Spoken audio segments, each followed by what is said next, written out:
just like we talked about. Everyone, Hellraiser, come on. All right.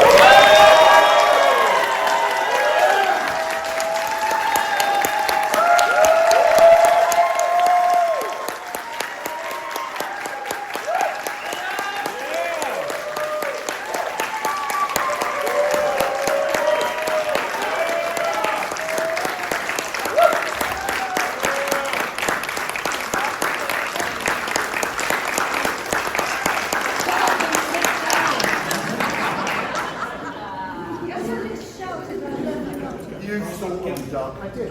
That's a bit previous, isn't it? A bit previous. A bit previous. Come in here with your fancy ways. Come on then.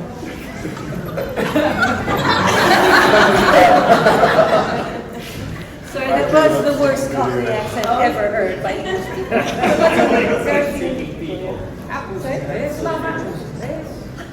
Going up the apples and pears, why am I dipping do it? And the glass. I just let you guys run with it, guys. Okay, I'm gonna start. Yeah, Barbie, behave. So I'm gonna start by asking some of you guys some individual questions about things that are not Hellraiser related. All right? And okay, are you ready? I was saying the same thing. And then we will move on to audience questions because I know they got some. Okay, let's start with you, sir. You. The legend yourself. The legend in his own mind. So, sir, we are at a horror convention, and Hellraiser is not the only beloved franchise. You were a part of the Child's Play franchise. Yes, it was. Child's Play 3, everyone. He was really good. Yeah, great character. Terrible. It was actually it was a comic turn. Anyway, I laughed when I saw it. Me too. Yeah. It was great. How was filming that? It's fun as it looks. Except one thing, it was creepy working with that fucking little, and then all the guys on the edge of the set on their computer consoles and so forth, moving an arm, a leg, or whatever, and then everything darkened, and then this thing coming towards me. I thought, this is creepy. This is scary. So yeah, but it was good. It was good. Can I get a presto, you're bald? Presto, you're a ball. Oh, yeah. Sergeant Botnick. He was a beauty. Simon, can we talk about Nightbreed? You can. Yes. How was your experience filming Nightbreed? Nightbreed was a joy not to have the possible makeup. Not to have to get up at 3 in the morning to get into the makeup chair, to kind of swan in at 8 o'clock. Amazing. And to have prosthetic nipples. You still have them? I do. I don't go anywhere without them. It's got a special one. I have a little box, and I do a special one-to-one. If anybody would like prosthetic nipples applying, just see me afterwards. I charge very little money. In fact, I'd pay you. If you haven't seen Nightbreed, my character had prosthetic nipples because he had a scene where he had a metal pinned through his nipple and it gets ripped off. So I had to do the whole film with prosthetic nipples. So, You should sell photos just of your nipples. just of my nipples. Mm-hmm. Yeah. Would you buy them? A prosthetic nipple in a New York minute. Yes. You are not only an accomplished actress, you are an amazing author. Thank you. Tell us about your books. Okay, well. You have several. I've got several. I've got one is called The Venus Complex. It's the diary of a serial killer from the male perspective, detailing his sexual fantasies. And I interviewed a homicide detective in Manhattan North, aka Harlem, and I've interviewed forensic psychologists.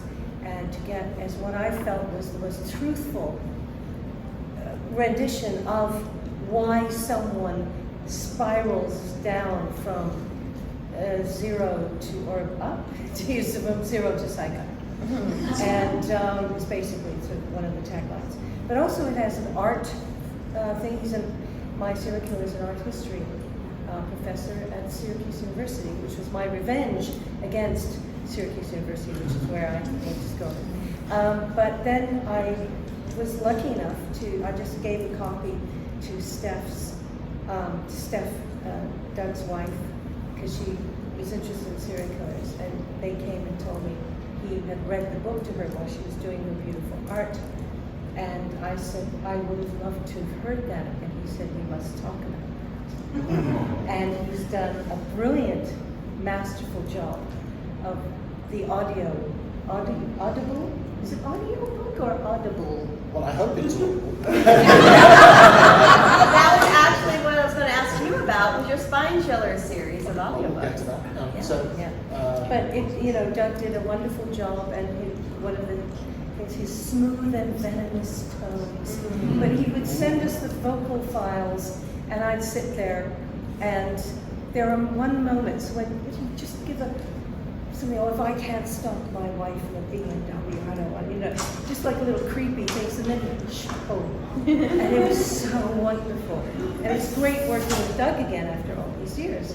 And the other things I've written, there are a bunch of horror stories, but the one that I've just released is a collection of short horror stories involving a character that I created for an anthology called The Hellbound Hearts.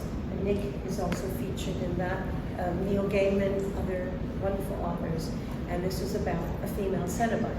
Now, I couldn't be my female Cenobite because of Copyright. then stuff, movie rights. So I created a different one called Sister Celise, and they're currently with Clive's blessing, being making a graphic novel out of that. But I have a collection of all 4 short horror stories involving her beginnings from a nun to a Cenobite, getting her own box together, and then because she's tired of playing the second banana tube. She starts a rebellion of female Cenobites. Yeah, so there's that. Those are the things I'm doing. And Also, where can we find these? on my desk. Or on Amazon. There's a Kindle. But on her desk, because you get it signed that way. Exactly. Kindle. And she doesn't have to take them home then. Please buy my books. Now, I saw something on your credits I'm very curious about. Haven't seen it. Dark Duties. oh, Can you talk? actually, Yes, Simon. Well, I only did one. Simon's done, how many have you done, Simon? 5. 5. Wow. I've done Yeah, 2. there's one that Barbie and I did. 2. I've done 2. Barbie's done 2, Yeah. so I only did one with Simon, Barbie, and Ken Cranham Ken Cranham, and Ollie. Oliver Smith, Oliver Smith, Skinless And Frank. Stuart Moran. and Stuart Conran, who was the 16-year-old makeup runner during the making of Hellraiser. A very talented makeup artist and wonderful that. I love Stuart. Yes, we spent a really interesting. I remember the most disturbing part of that particular experience was the fact that my character dies, most of the characters die, but they had a head, my head, and I said, do you want to see your head decapitated? No. And they said, oh, and I happened to stumble across it, I happened to be lying in the corner, it's like, yeah, I'm really glad I didn't ask to see that. So yeah, that was me in Dark Duties. And are you still doing your podcast? I'm not. The moment the podcast is on hiatus. Chris and I, this is the Chattering Hour. It's on hiatus at the moment, so the thing I'm mostly concentrating on is I Am Monsters, the drama documentary, which if you've been to my table, you'll have been asked to sign up to the newsletter. There'll be news soon. There will definitely be news. You heard it. Go and sign up if you haven't already. Hi. So you found out this morning that I am a diehard 90210 fan, and I would love to know. Yeah, no, shut up. I would love to know about your experience working on my favorite show. That's so cool. So, yeah. Things I never knew. Well, yes. So the precursor to that, there was an episode of something called Monsters, something, and I worked with Tori, and she was still a teenager, and we were around a campfire. And Tori Spelling? Yes. telling terrible stories that come to fruition. And so a couple years later, I go in and Luke Perry was directing, and then Tori saw me and she's like, I want you in this because we had bonded. So I played a girl who had gone to school and terrible things had happened to her. She'd been molested by the drama teacher, who then gave us all fobs with the happy sad masks, because that's what we do, because it's not noticeable at all. Giving a fob to every victim. And so no one believed me except for Tori, and I showed back up drunk, kind of outing him, but then they were like, oh no, she can't drink, because that meant then she deserved what happened, and you can't wear a dress. I was like, dude, really? So then they kept going back and forth about what was appropriate, because morally they were so self-blaming the character on 90210. It was very interesting, even that far along, to still. When was this? When was it? It was like season 9, I think. It was towards the end. So later, was that late 90s? 99, 2000. Yeah, so I remember them having to wear a little cardigan because otherwise somehow she was culpable, which is really crazy. Wow. But the group was amazing. Yeah. Like it was very fun. But they, you can't cry with real mascara. It's waterproof, like pretty, that kind of thing. So it was Pretty people with problems. Yeah. problems. Yeah. Yeah. So. You are also a very accomplished artist. Can you tell us a bit about your art? Yes, I have drawn and painted since I was very small, and I was the odd kid in school, and I'm shy, so if you can draw, people came to you, and then you could draw through family events or anything uncomfortable, it became so people came that way. And mostly during the pandemic, and then I was on Joe Bob and The Last Drive-In. He's a friend, and right before we shot, he's like, I have pictures of your art, and then he showed everybody like Kevin on a stick and things like that. So Back on the Geico. yeah, He's very keen on the Geico. on the Geico lizard. Because there was a love affair with the guys know the little animated lizard. Yeah, so we had a full-on love affair in this commercial. Finding on YouTube, it's quite heartbreaking. It was some of the most fun I've ever had. It was great. Two I ladies. interrupted, you're supposed to be talking about art. No, two ladies came up to me and Pretend were like, lizards. you and that lizard, that's horrible. And I was like, she was kidding, and she wasn't. She was like, bestiality. I was like, you chasing her honeymoon?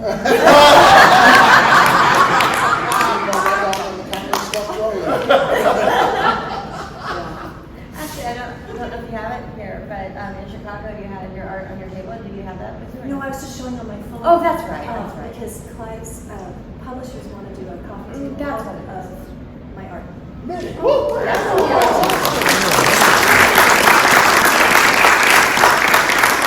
We've got a sale right here, sweetie. What?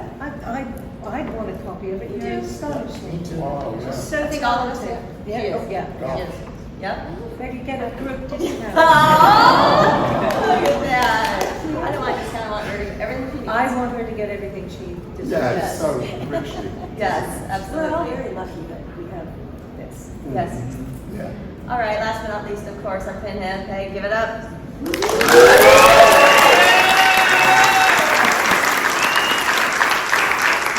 You have the most beautiful voice. And listen. Thank you, darling. That's okay, now for my job.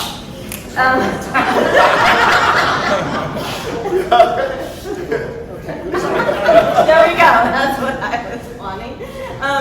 You have an audiobook series, and listening to you read beautiful classics is kind of, a dream come true. How Well, did everybody tells me they fall asleep listening to it. Oh, I get That's a good thing, I'm not though. sure that this is a compliment. It is. No. I used to drive to work listening to Falling asleep. Falling asleep. I'm still here, so I obviously didn't. Yeah, that was great. Kept me Yeah. awake first thing in the morning. Yeah, so how did that happen? Like, how did that start for you? I was working with a guy called Tony Luke down in Brighton, initially on a full-length animated film, which was finished, called Dominator. So I was working as a kind of executive producer and doing voiceover on Danny Filth of Cradle of Filth did the voiceover on the main character, Dominator, on that. Tony he's not with us anymore, unfortunately. Died far too young, but he was very talented. He was very into Japanese culture, manga. He was the first English writer to sell a manga to the Japanese. And we were working on a sequel, and another guy who we vaguely knew called Alexander Fitbo came in to help us work on that. Alex was also bringing some investment into our company, which became Renegade, produced the Spine Chill series. And he said, while we're doing this, I want everyone to do their own project. Tony and I had always talked about wanting to do, this will make sense to the English people on the stage, Jackanory for grown-ups. And in particular, H.P. Lovecraft. So we worked on Lovecraft's The Outsider, which is me narrating, and I learned the whole damn thing. And I was filmed in front of green screen and then taken and mixed as an element with animation, a little bit of animation and graphics. So that's a short DVD. It was the first thing that was produced in the Spine Chill series. Available on my table, very reasonable price of $15. And then we started planning, doing the same thing with Telltale Park, which would have been, that I say so myself, extremely good, except I came away to do some stuff in this country in October, and I got an email from somebody else who was part of our team. We brought in an animator to oversee it while I was away. She said, he's fucking the whole thing. And he was. I won't go into the technical reasons why. But the Telltale Heart is in limbo. It may happen or not. Alex then said, it seems to me there's a cheaper way to do this, which is just to do audiobooks. So I was in and out of the studio. We were doing classic horror stories, basically everything that was, in public domain, and it ran in the end to 13 volumes, all of which, and the box set, are available. And one of the proudest moments of my life was I was in, I think, Toronto or Montreal at a show, and Guillermo del Toro came to my table to tell me that he listened to Spine Chills with his daughter on the school line, and told me he thought they were remarkable. And I was kind of gasping goldfish. So that came to a natural conclusion, those 13 volumes. I sort of carried it forward onto my YouTube channel, where I've continued to do that. That was kind of born in lockdown, inspired by Sir Pat Stew, who started reading Shakespeare's sonnets during lockdown, sonnet a day. And I thought, I read at a very early age, and as soon as I could read, I read aloud, because it always seemed to me that the words wanted to be spoken. And so for all of my life, I've been considered slightly insane, because Stephen finds me sitting reading aloud all kinds of stuff, fiction, non-fiction. So I thought, well, this finally gives me a reason to sit in a chair and read aloud and get away with it. Nobody will think I'm crazy. So I started with Mary Shelley's Frankenstein as a serialization, and I've done lots more stories. If I wasn't such a lazy bastard, I would have done a lot more, and I still intend to.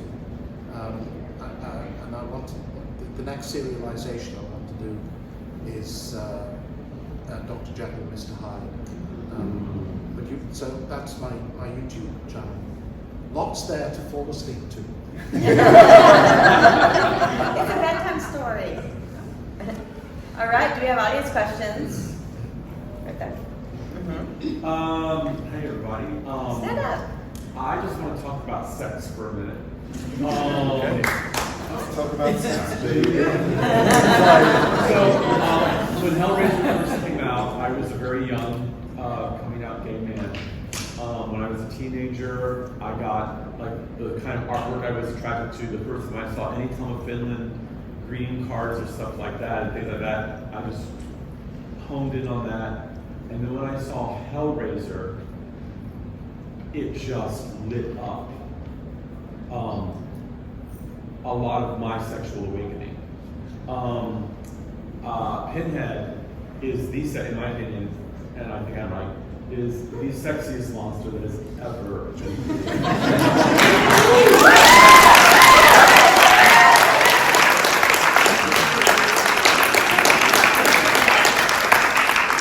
Each of the monsters, this is a big deal for me to meet you guys, because it's played an important role in my life. All of the Cenobites are sexy. Your last rip up, before you say Jesus wept and you lick your lips, hot. And there's I know Jesus wept was. Well, I have a lot of questions for you, but I want you to describe to me in what way, shape, or form you find Butterball sexy.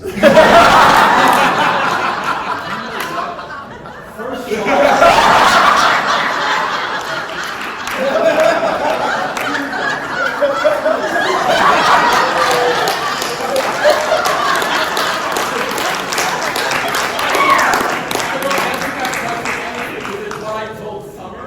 we walked by his table. I told somebody yesterday we were walking by a table and I saw a picture of him. I saw a picture of him. You asked me a question, sir, and I'm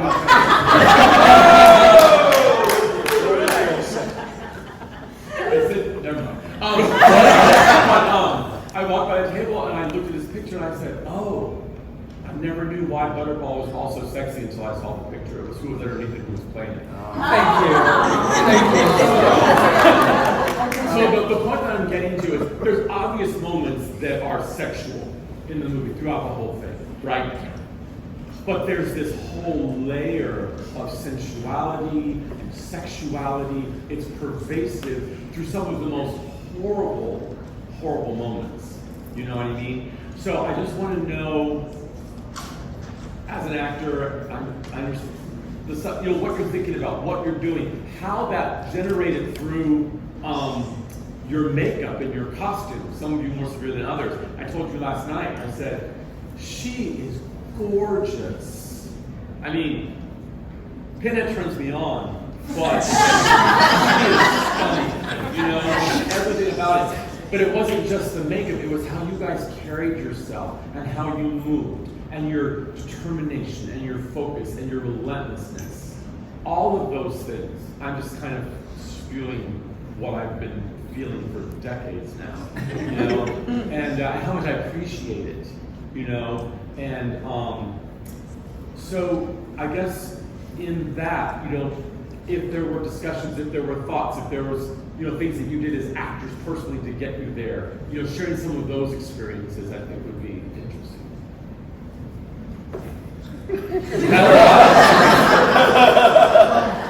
No children. I've been holding on to this for a couple of days. Dates?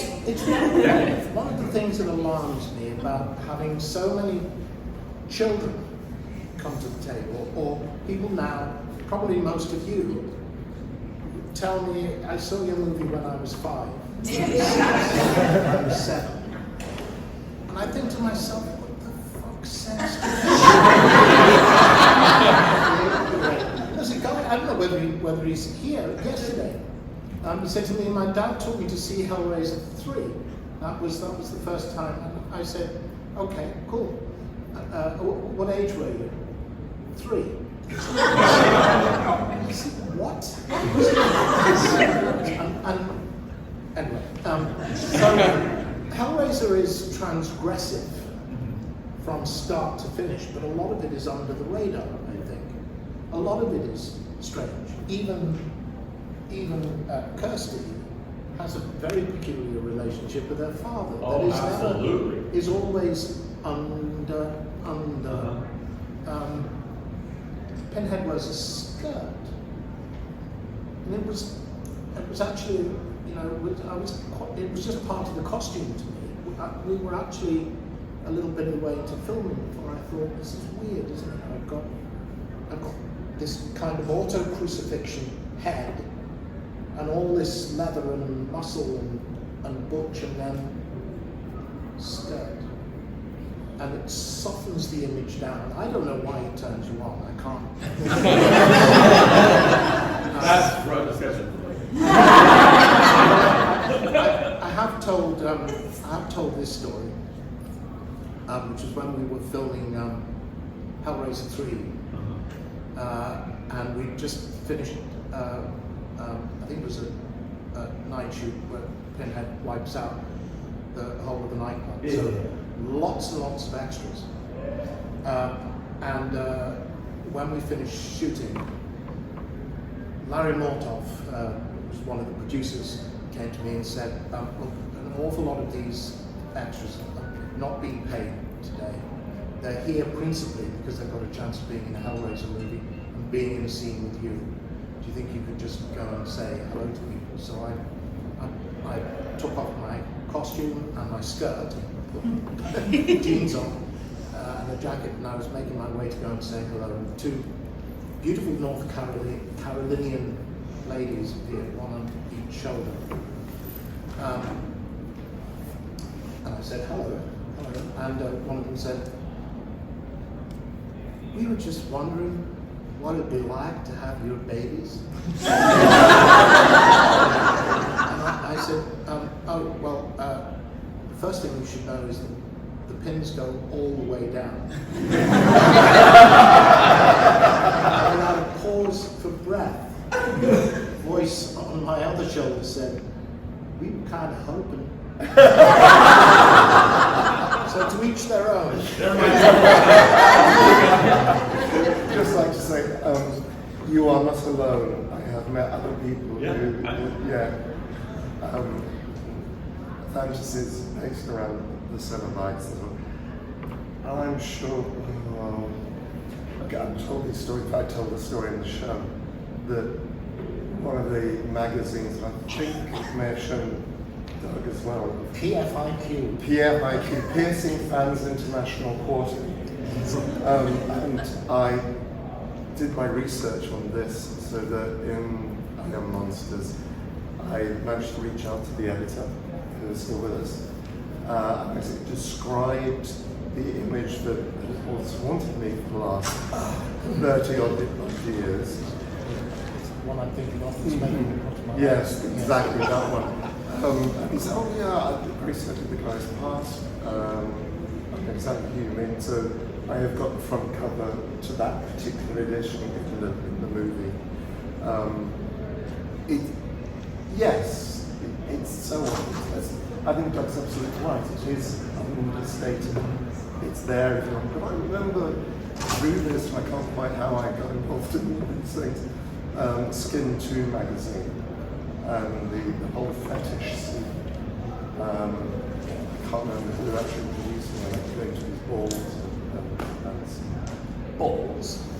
Maybe Chandler's own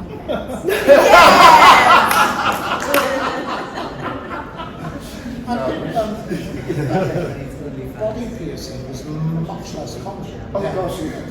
than it is now, with safety pins and so forth in the punk era. But the kind of body piercing that was being very prominently displayed on the cinema, it was not as common when we're talking, we shot it in 86, released in 87, to what it is now. There was a different version of Pinhead. I was shown two versions of Clive's sketch, and the other one was very much more African tribal, with the ear things, and the scarring was less formal. But I looked at the two, and I always knew which one Clive was going to come back to, and that was going to be the form. I kind of have worked out why you would find Butterball erotic. Because before each take, they wanted him to look very sweaty, And these days they have a special effect stuff that they put on. But back then, my head was covered before each take in lube.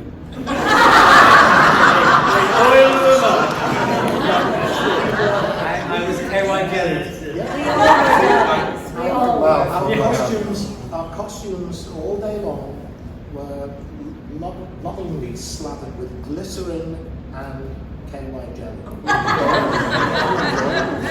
And a little bit of Kensington gore as well. A little bit of blood. They have some blood. We did. We had to dip Oh, our but- fingers onto cups of blood Yeah. before we went on set. Yes, that was. That's one of the sensations I remember, was the cold of the blood just before you went on set. What was the consistency of it? Like, Quite thick. Gloopy. corn Really? soupy. Yeah, it's called Kensington gore. Yes. So, Well, it was probably Image Animation's own secret recipe. I remember I can't remember which one of the various members of the Image Animation team I worked with who said if somebody cuts themselves in the workshop, you hear nobody say, call an ambulance, get a plaster. The response is always, I've cut myself, quick, get a colour match.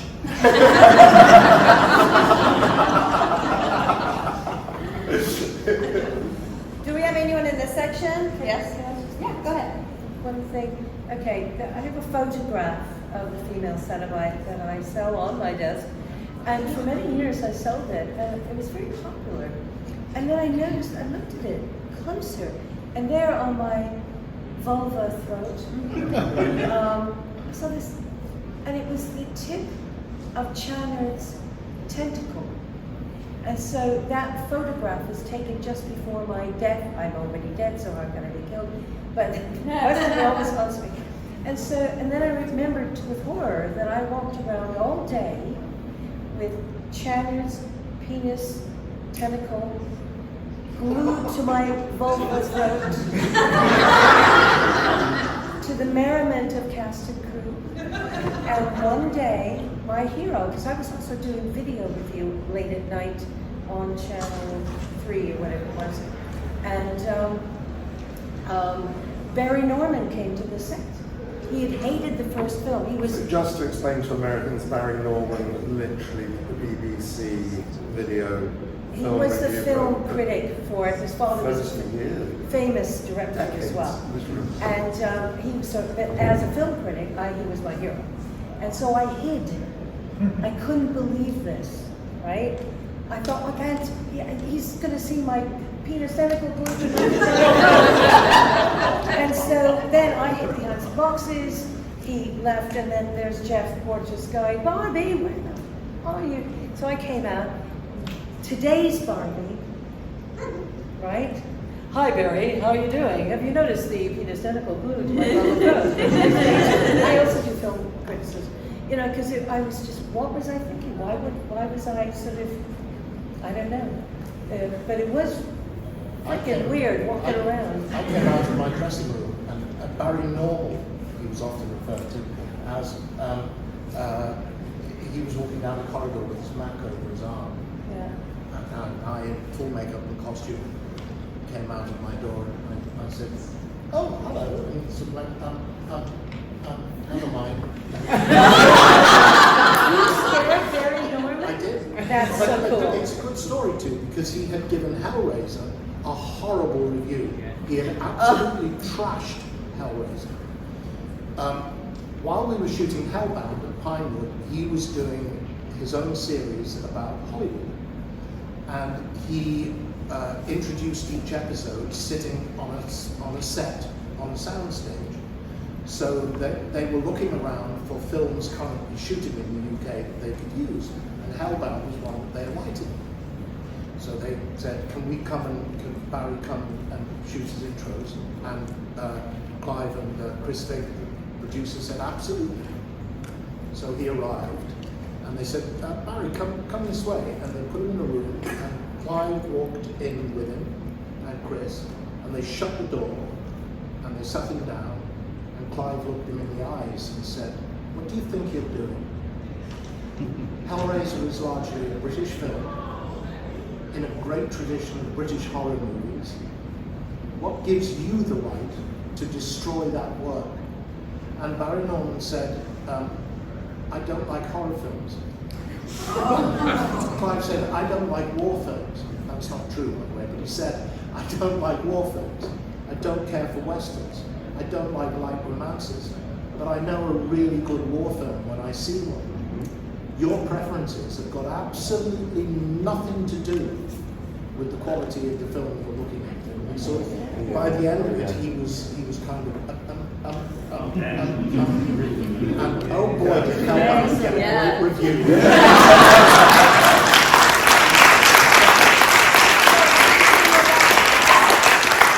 Hellraiser got a great review. And so it should. Yeah. It's brilliant. I didn't know any of that. And his review of Hellraiser 3 was the acting, broadly accepted, is largely good. Oh, wow. Which was insulting to the other actors. But not to you. No, it wasn't. You have one right there? Yep, I kind of wanted to go back to what we were talking about a little bit with the costume and the makeup inside. I would love, I know we don't have time tonight, but if each of you could just mention something that stood out to you in that process, because I'm sure it was very lengthy. That would be awesome. You mean the application process? Yes, absolutely, yes. So putting on the makeup, the costumes, and I know you guys are the ones who. Oh, no, no, no. At the end, I'm pulled apart. Yeah. And then had to put on the skin. Right. That was I mean, the process of doing that pulling apart thing, but they had to give me a life mask, and then they had these little holes where they ripped with chains and so, I mean, all of that. It was just the worst day of my life. It was fucking horrendous. Well, The guys we were had really one sweet. day. Yeah, no, exactly. But it was like one of the great moments ever. And one of the happiest moments I've had of acting is coming down the stairs and putting on poor Larry's skin and making sure everything was in place. Yeah, that was wonderful. I loved that. You know what I love? I always think of this. I knew exactly when you were Frank, even though it was you, because your eyes changed. And I don't know how the hell you Well, managed to do that. that may have been because they put brown contact lenses in. I'd like to say it was great acting, Sean. I had blue eyes and then my eyes turned brown. How do you like that? No, sorry. It was the acting in your eyes. It was the way you looked at her so hungrily. Oh, It was yeah. that's not was Daddy. That's the way I always looked at it. That's why people were, these stories came about Kirsty and her dad. What's going on between them, huh? That was when you were Frank, Dad. That's The- right. With Dad's skin. And dad, yes, of course. Well, I just wanted to say I was a TV presenter at the time. I had enormous 80s red hair. I mean, what Claire, she was sure. It's like having a Very box of nasal. air on your head. And then the first time I looked in the mirror, and I was bald, corpse fleshed, vulva throat thing with the, and I went, "Where's me? Where's me?" I felt a bit freaked out. Where are my big shoulder pads? Claire's got them. And then I saw a breakthrough came, and I thought, actually, this is really powerful. What a powerful image. And it was, I guess, some people think it was beautiful in its own way. Who designed these effects? It was Bob, Image Animation. The Yeah? costumes I don't know were. who designed. We each They had worked with Clive. an artist responsible for each individually. But who did the makeup design? For your character? But Who was your did principal? Clive give you any visual clue, Oh, he any did. graphic clues? So Clive worked with, each of us had an individual artist, I think, who created. Jeff Clive Walters worked with them. I know Jeff worked with Clive on the design in her, Right. and then Jeff made I the can makeup imagine and Clive then got approval from not being Clive for involved. it. and then- Exactly. Yeah, Especially for the Nigel first Who was your film. principal makeup artist? I'm Was it Mark? Mark. Marcouillère, who's got 2 Oscars. Three. Three? Yeah. Three, yeah. He just Wow. poor things. Oh, poor thing. Iron Lady. Iron Lady. And the third is. Laurel and Hart. Stan and Ollie. Oh, Yes. I didn't know that. Stan and Hart, yes. But he was this young, fair-haired boy who worked so intensely. Also, Little John did my makeup on the Yes. So Mark would have designed the female soundbite working with Mark. Yeah. But it was the same thing with the whole getting a doodah of your head, and then they designed a doodah on my head. What does that even mean? Well, You know, they cover we your head. follow you. You know, we just get on the wavelength. You know, Yeah. sort of suspend. We're riding the you know, Barbie train. But you know, they cover you up with this gelatinous mass, and then wrap bandages around, and the bandages warm up, and the only input you have is the air through your nostrils, which warms up, and so you think you're going to be suffocated. And so I went, and somebody said, okay, Barbie, we've got someone who's just clearing the. I thought you had straws in your nose, but no. No. And then you just have to wait there patiently, and then they crack it in half and pour the. Hated that. Yeah. God. Yeah, and they make you've got this little head of yourself, and then they design so it exactly fits your face. I still have a Polaroid which they took when they were doing my life cast. That point where you're sitting there in Oh, I've got that too, complete yeah. darkness. Yeah. Stripped to the waist. They you completely. They keep talking to you the whole time. They put a flag in the top of my head and a pair of giant sunglasses on me, and they're all standing around me going. I was saying, not much longer now, Doug. Just. So when they freed me from the cast, they presented me with the Polaroid of that which I still have. One thing you probably haven't thought about is how a Cenobite goes to the lavatory. And it is something quite serious, actually, because Nick and I were both completely blind, and once we were glued into our makeups, we couldn't see anything at all. So our experience of going to the lavatory was being led into the gents, and then sensory, feeling where the porcelain was. But we could find the rest of it, right? We did. I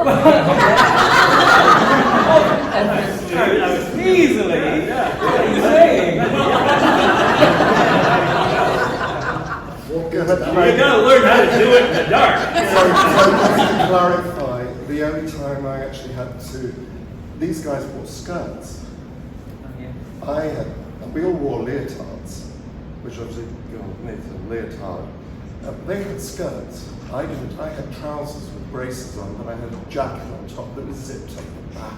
Now, I learned very quickly, do not drink liquids, just everything. But there was, I remember, one moment, it was just kind of like, oh God, I have to do something.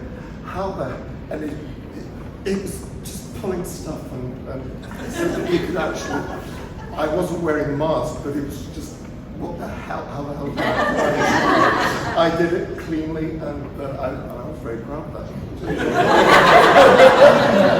Still over the floor, you'd be none the wiser. Well, this is, I was wearing. I was wearing a skirt, but I was attached to it. I mean, I had a leotard. leotard on, weirdly. I don't know why anybody thought this was necessary. And the leotard had the skin was on you, chest wasn't it? pieces and the belly button attached to the leotard, not in the back of the jacket. The jacket went over the top of all of that, and then the leather flaps that were on the jacket were attached to the foam latex that is glued to the leotard with fish hooks, and the tool belt that is attached to the jacket goes through the belly button, which is attached to the leotard. So everything is nothing is coming off quickly, easily, or in a hurry. And having to, you know what that jacket is? honestly, skirt. Yes, but it's so much easier for boys. I had a glass fiber dome. So you were going, and I had a glass fiber dome of which I was in the middle, so I had this glass fiber dome.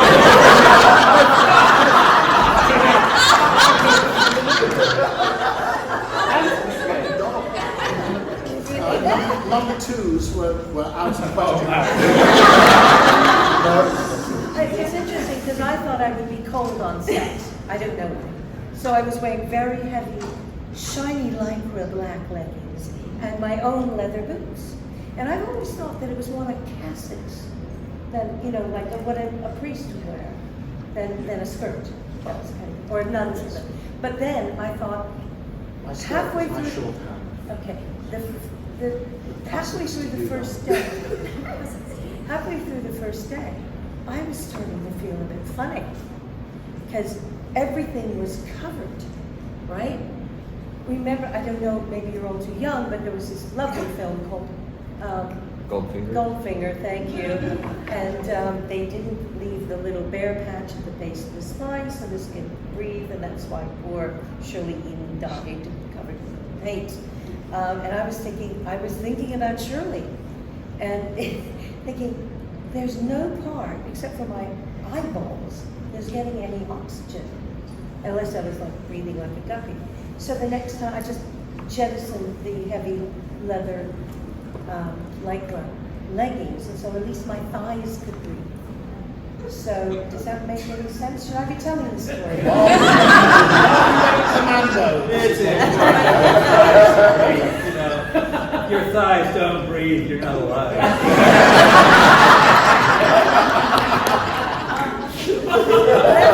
Someone asked another question. Yes.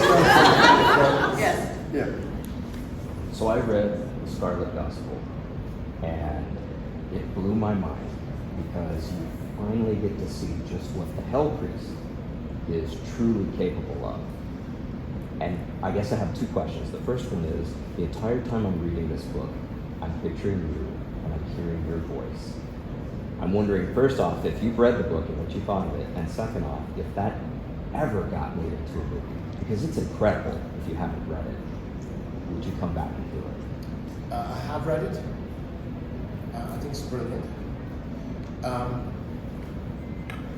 It surprised me. And the first level that it surprised me on was that, although obviously Hellraiser has a lot of talk about hell in it, Clive, it seemed to me, was always very, very careful never to define hell in relation to Christian theology. The devil is never mentioned. Satan is never mentioned. I always quote, and I always apologize to Mr. Milton because I will paraphrase horribly, but the preface to Paradise Lost, a work which I know was hugely influential on Clive and feeds into Hellraiser very much, along with Christopher Marlowe's Dr. Faustus. The mind is a place entire unto itself. And here's where I paraphrase, and capable of making a heaven of hell and a hell of heaven, to that effect. And I always thought that was where we were in Hellraiser, in Hellbound. When you go looking for Danny and you're told he is in his own hell, child, just as you are in yours. That always seemed to me to be, and I was very, I liked that we were playing in dark spaces in people's heads, but not worrying about Christian theology. And then Clive rocks up in the Gospels and blows that to fuck. You know, it's Lucifer is in it, and it's theological on a cosmic scale. It's like we were here, now we're there. I mapped all out, and Pinhead wearing Lucifer's armor. And then he dies in a very throwaway kind of way. Yeah. I'd never allow that for a remake. Sure. I'd want a soliloquy. But the answer to the last part of your question is in a heartbeat. Yeah. It'd probably be $100 million movie. That fight between It would, the two it would Europeans. have to be big. Yeah. I had a conversation with Clive, one of the conversations with Clive during the like 20 years or whatever, that the talk about remakes went round and round and round. And it looked as though it was going to be kicking up again. Clive said, I said to Bob Weinstein, I'm up for this, we'll do it. And in my opinion, we would be insane not to use Doug. But he was in his early 30s when he wore the makeup for the first time, and he's not anymore. And we shouldn't fight that. We should take advantage of it. We should make this an older Pinhead, a darker Pinhead, Absolutely. less in love with the glib one-liner. And because time and gravity have done to Doug's face what time and gravity will do, we should take that on board in the image of Pinhead that we present. And I thought, I just thought that was wonderful, and embrace that. So yes, it would need a big budget because there's extraordinary stuff going on, particularly in the last third of the novel. But would I do it? Try and stop it? Yes. Yeah. Awesome. And interesting trivia, when they leave Hell, you have to you can't really choose where you come back to Earth. They're watching like a stream of time, and they just kind of go, okay, there. And it lets them off in Prescott, Arizona, just about an hour and a half. Yes, it does. And they're not too happy to be in Yeah. There's not really much up there. So. Yes. But, Is that like being left in hell? A little bit. Especially in the summer. But we're putting it out into the universe. Yes. Yes. Maybe. All right, everyone, give it up.